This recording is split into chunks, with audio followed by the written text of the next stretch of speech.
portrait. Jacob, Thank you. here we are again. It's nice to be back out here again. Yeah. New place this time. Yeah, we're at a new property that's coming up. It's going to be, I believe, 74 acres. It may end up being 89.5 acres, just depending on family politics. So Yep. we'll see if they decide to sell it as a whole or not. I think they should. It'll be a lot easier. Yeah, I think so. We're dealing with a landlocked situation. You know, the 68 acres, the big piece, is totally landlocked. The only way to get to it is through easements. And next to the 68, there's a 2.5 acre piece that's connected to a 5 acre piece that has the easement leading from a neighbor's property. So you got to come on an easement to get to your property. It's 5 acres. That 5 acres leads to the 2.5, and then from the 2.5 to the 68, there's another easement that's split by probably 100 yards. Yeah. The person that owns land in between, they've got 100 yards leading in, and it may be an acre that they own. So just, you know, over time that kind of got... yeah, over 100, 150 years, all that kind of gets... It gets jingled and, yeah, just kind of a mess. And then on the back side of the 68, there's what we think is 14 acres. We need to prove it. We have to go back and, you know, as an agent, I'm trying to help them unravel 125 years of land ownership that was never probated. It was always word of mouth, you know, well, you're going to get this piece, you're going to get that piece. And now we're in a situation where we have a bunch of pieces that are separated and kind of touching, and hopefully we can get them all together and make the sale worthwhile and get the sellers the most value that they can, given the situation. Yeah, we were able to see some of those property lines with the drones and the trees being cleared out in some areas, so that was pretty helpful, but there were still some areas that were a little overgrown. But yeah, they're kind of tough to pick out. But before we get too far into it, I'm Niklas Larson. I'm Jacob Suchecki. And you're listening to the Vaquero Land Services Podcast. Yeah. We completely forgot to introduce ourselves, but... We just got too excited to talk. Yeah. It's always nice being out on a ranch. No, it is. The energy levels are high. We've been spending our Saturday on 2 different properties, getting film, getting pictures. We did a walkthrough this morning on a 10-acre piece that had a nice brand new house on it. And it's beautiful. We took the time to get their picture in front of the house. That way, when we close next week, they'll have a big picture of them and their family out in front of their brand new purchase. Oh yeah, it's going to look great. It really is, and they're excited. We've worked probably for over 150 days from the time that we decided we were going to buy a piece of property to getting their piece of property sold out in DFW to help them get out of the city and go find their peace of mind and a piece of property that they can really raise their family on. Yeah, they found their slice of heaven out there. They definitely did, and they're kind of on that new wave of generational living. Yeah. So instead of having grandma and granddad live 45 minutes down the road, and the kids are trying to raise three of their kids with them, now they're all coming together on a piece of property that they can homestead on. You know, they can cut hay, have cattle, build upon if they want to, hunt on it. Yeah, they've already got they have it baled right now. They've got a brand new house, and then another house on there, then a barn right next to it. So yeah, a lot of room to grow and kind of develop that piece. Yeah, I'm really excited for them. That makes my job worth it. Oh gosh, yeah. Every time. Well, I think Jake and I were talking on the way over here. We were thinking, let's talk about hunting again, because that's what we love, and we're on a property that is really fantastic for deer hunting and hog hunting, but we want to talk about more of a unique Texas type hunt. We've got some property out right on the New Mexico-Texas line in Cochran County, and every 3 years I get a pronghorn antelope tag. And 3 years ago, we went out and we had some success. And this year, we got approved again to go get one. So we're prepping for it. We're going to go October 9th through 12th. Something like that. Yeah. We got to go for several days and hopefully get them on the first day. Yeah, hopefully it's not as hard as last time. That was a struggle. That was real tough. Bear crawling 500 to 1,000 yards at times. I mean, whew. But those sunrises were worth it. Oh, they're gorgeous. and that to give a description of the property we're hunting, if you got on a step stool, you could see New Mexico. Yeah. It's so flat. There's minimal brush. And the property that we're hunting, it's part of a government grassland program. Mm-hmm. And part of the deal is the government will, subsidize us to leave it as the grassland that it was originally and to maintain it, so keeping mosquitoes off and other types of weeds that are not supposed to be there. So when we are hunting that section, it's tough because they can see us immediately. Yeah, antelope, they can see you from 1,000 yards away or even further, and they call them the ghost of the plains, I believe. Yeah, because they're hard to see. They are, and then they're 60. They can run 60 miles an hour, so makes it tough to really get any shot on them. Mm-hmm. Well, I'd heard this is kind of a cool statistic that the American antelope or pronghorn antelope can jump higher than house. Really? Yeah, that's due to the fact that houses can't jump. Got me there. That's one of the worst dad jokes I've ever heard. First one on the podcast. There we go. Got to get out of the way. Oh man, look, we're excited. Jacob's going to get to hunt it this year. Got to get him sighted in. Hopefully, he can make a shot from about 200 yards. Yeah, I've been taking so many people hunting. I haven't shot a rifle in a minute. Oh yeah, it's been a long time. But we're going to get him sighted in, and we're going to go up there, and hopefully we can find a place that's within 45 minutes to an hour of the property. Yeah. Very desolate. There's not much going on. If you want water, you should have brought it. Yeah. If you want food, you should have brought it.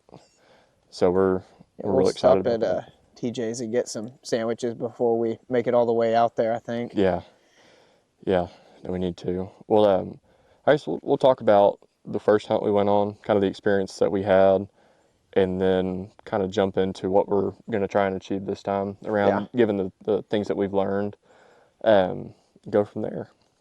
So 3 years ago when we went on this hunt, got the tag, was really ecstatic, and it's like, oh, this is going to be, kind of like whitetail hunt, Yeah. Whitetail are pretty skittish. They're hard to, especially on the open plains.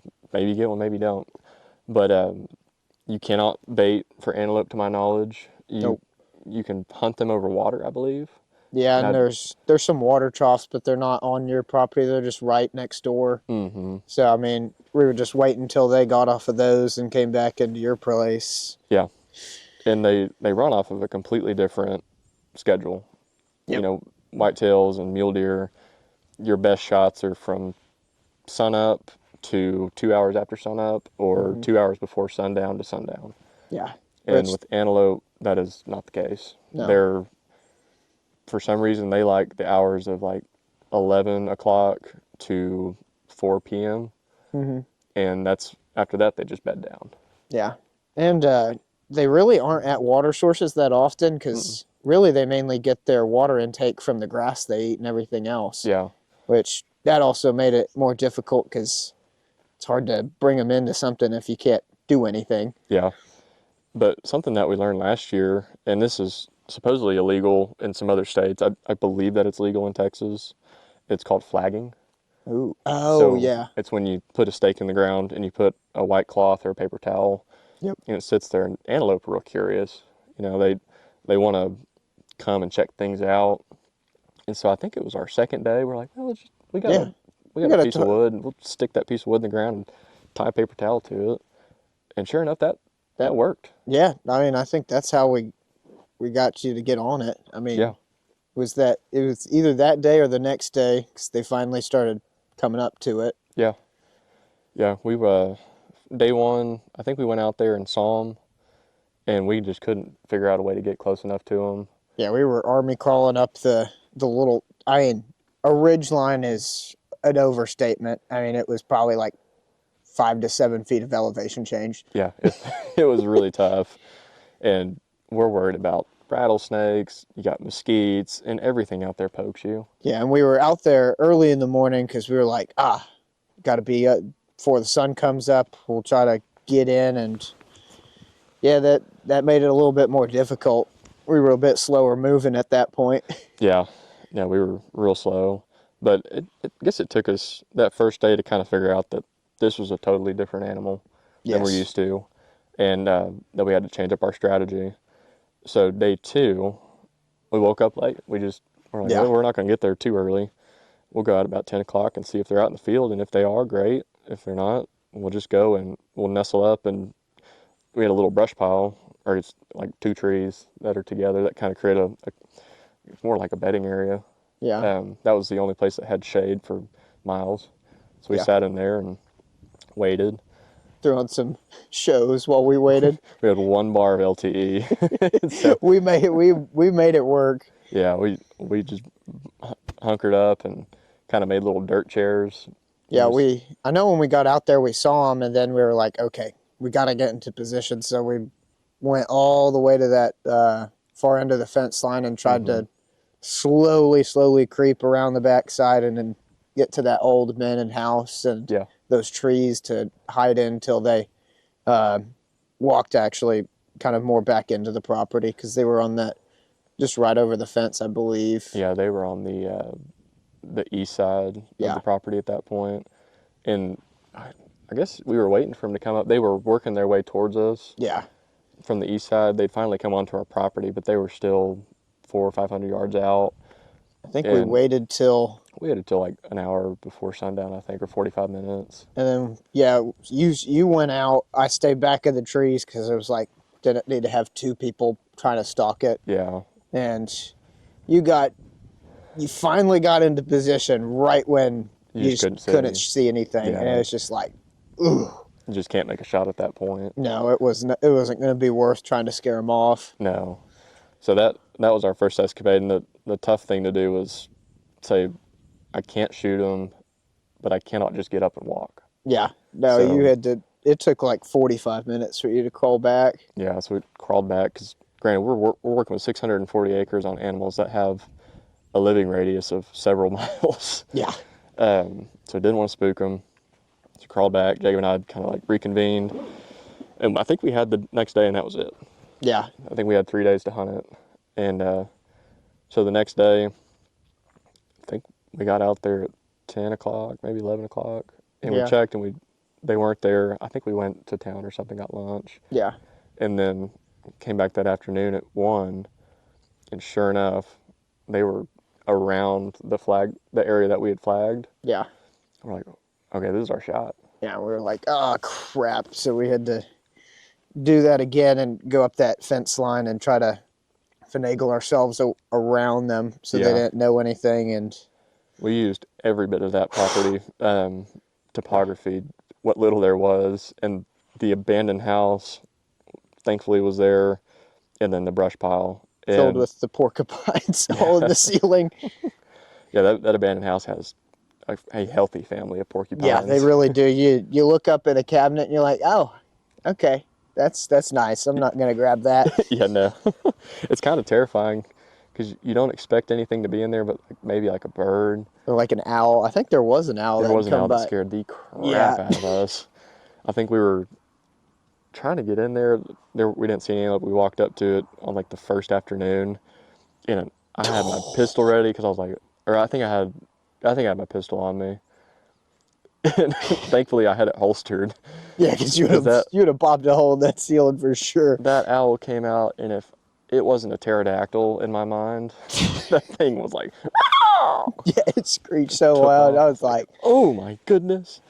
It hit the deck. Anyway, but we used the house and the bush. We finally, I think it took us an hour to walk up the far side of the fence line to where we didn't get caught. Every bit of it. Come around, sure. And then we had to be real careful because we were kind of moving with the antelope and making sure that they didn't see us whenever we came in. Yeah, we were trying to use this like deer cutout to hide. It's like not really big enough. Yeah, the story on the deer cutouts. In preparation, I was watching videos, and people that do spot and stalk like we were doing, they use cow cutouts. Yeah, because the antelope see it and they're like, it's a cow. Like, what do I have to worry about? Well, Texas doesn't have any antelope hunters for the most part, and I scoured the internet on Cabela's, Academy, Bass Pro Shops, looking for a cutout. Of course, I did it the day before we left. Yeah. And it was like 3-day delivery of a cow cutout. I was like, I'm just gonna have to go buy a deer cutout. Yep. So I bought and they weren't meant for stalking. They were meant for sticking in the ground, and that was it. Yeah, because they did not work very well with any bit of wind. No, as soon as the wind would take off, because we were holding them by like the stakes and they're pencil thin, they would just go and fly back on us. But yeah, we ended up coming into that bushel, and the abandoned house had a dirt pile next to it that I guess they had pushed over trash over the years. It was great. There was a lot of grass on top, so it gave even more cover. Yeah. That really kind of really sealed the deal. Yeah. And so we did that, and I'm talking to Jake, I was like, all right, I'm going to go up this gravel hill, try to see if I can find him. If I could see him, I'm going to kind of give you a signal to hold on and stay back, and I'm going to sneak up. And to the left side of the gravel pit was old corrals that attached to the house. Mm-hmm. And I came up, my heart was pumping. I was like, okay, because that male that I was after, I guess the buck, whatever you call an antelope male, he was right by the flag when we were watching him. And we're like, he's not moving. He's going to stay right there. And I knew as soon as I went up that gravel, I could see where the flag was, and I was expecting to see him. Mm-hmm. And we were downwind, which I don't know how good their sense of smell is. But I got up on that hill, and I looked, and I went, he's gone. Yeah. Where did he go? And I was like, Jacob, he's not there. And I almost broke in tears. I was like, all this time, I've been applying year after year. I've got 3 days to do this, and on the third day, I get the best shot, and it just blows up in our face. But I took a double take. I came back down, and I think I walked around that gravel hill, and I see him. He's right there. I mean, I've got him mounted. His horns are probably about that tall. Real nice. And I saw him, and I was like, and I locked eyes with him, and just like, be still. And he put his head down, and I was like, okay. He doesn't think much of me. So I walked back, and I went around that gravel hill, and I kind of told her, I was like, okay, I found him. He's here. Yeah, because you'd been gone for so long. I'm like, shoot, Yeah, like what's happening? I'm like, oh, I feel bad. Yeah. And you're like, there he's there. I was like, oh, still there.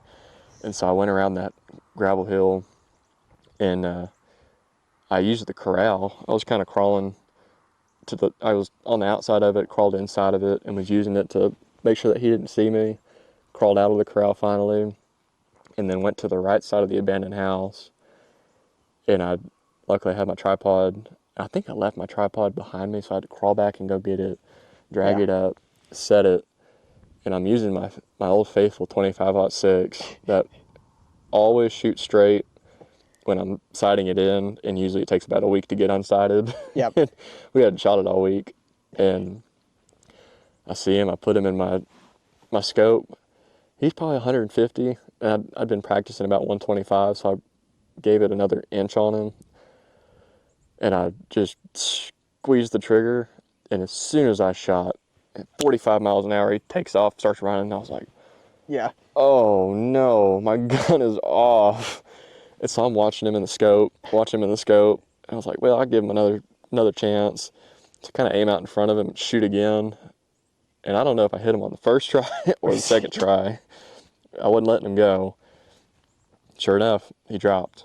Yeah, and I was back over there. It was a long time before you took that first shot. I was just like, oh crap, what's happened? Is it gone now? Yeah. And then I hear that first shot, and I'm like, oh crap, and I just start running around the corner, and I'm like, crap. Yeah, because and then I see you freaking out because you can't see him, and I'm like, ooh, no. Yeah. And then we both ran out there, and we just like, he's there. Yeah. we jumped in the air.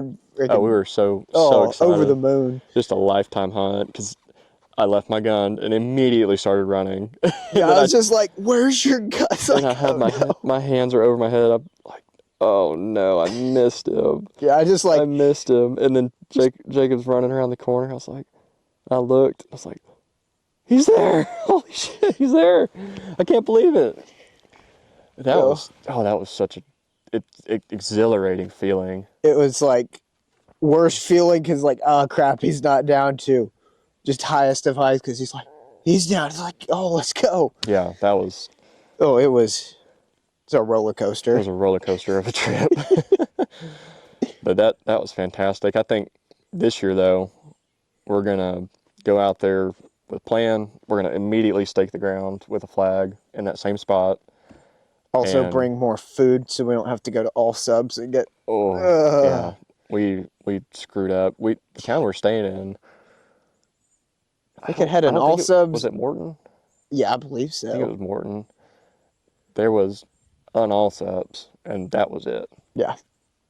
That and a few other houses, most of them abandoned. Yeah, a lot of abandoned houses. We got lucky. There was an Airbnb or VRBO. It was trailer houses for I get the guys that work in oil rigs, drilling out there, and it was a fantastic stay. But they didn't have anything to cook with except door for didn't lock though. The door did not lock. So you try to lock it and then just like fly back open. Yeah. You're like, cool. Yeah, but yeah, we had like pork chops one night. Yeah, and I think those got us sick, or they got me sick on the second day.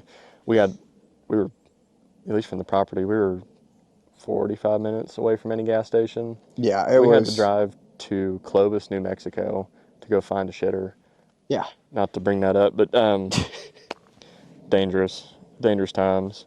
But anyway, this year we're gonna bring more food with us. We're probably gonna stay in Lubbock because it's an extra 20 minutes, probably worth it. Especially if we don't have to be there at early as crap in the morning. Yeah. Yeah, and stake the ground, and then we've got our plan of action. Just run that, come show up, scope it, see if we see anything. If we see something great, go immediately to that brush pile, sit in there and wait, and hope for the best. Oh yeah, it's going to be a lot of fun. Yeah. We'll try to see what we can do about filming that, if that's possible. It'd be tough. We'll bring the cameras though, and we'll try to film it a little bit. Maybe if we get super bored, we'll do a bush podcast. Yeah. Because definitely. They're going to be so far away they can't hear us. Yeah. We were watching Family Guy last time with American Dad under the tree. We want us to watch an entire season. Yeah. No, we definitely did. That was a long time. They took a long time to move in. Yeah. And it's just like, you can't do anything if they're not on your property. No, you can't. But we're excited for it. I think it's going to be a great time. By the time that we get this dropped, the property that I'm selling should be up and active. Yeah. We've got one in Weatherford, 18 acres. It's got a right-of-way leading away from the road that probably goes about a quarter mile. So you're away from the road, no noise, very secluded. There's a well you can tap into about 430 feet. Yeah. Utility access is available to hook up. So if you're looking for a fantastic place to have a family compound, very similar to what we were looking at this morning. Yeah. That's a fantastic piece. It'll be under 566 Harmony Road. Come check it out. Give me a call if you're interested in it. Would love to talk to you about it and set up a showing. Yeah. And this property, it's on 1245 just out of Groesbeck, in between Groesbeck and Mejia. Should be either 89 acres or 74 acres. Yep. And it's, as you can see behind me, it's thick. It's they're running cattle on it right now, but I think it'd be a fantastic opportunity to flip a piece of property, clean it up, make it into some good grassland, or leave it as is and lease it out to hunts. Yeah, there's definitely a lot of people looking for that around here. Absolutely. So it's currently being leased for hunting right now. Yeah. So we're excited for it.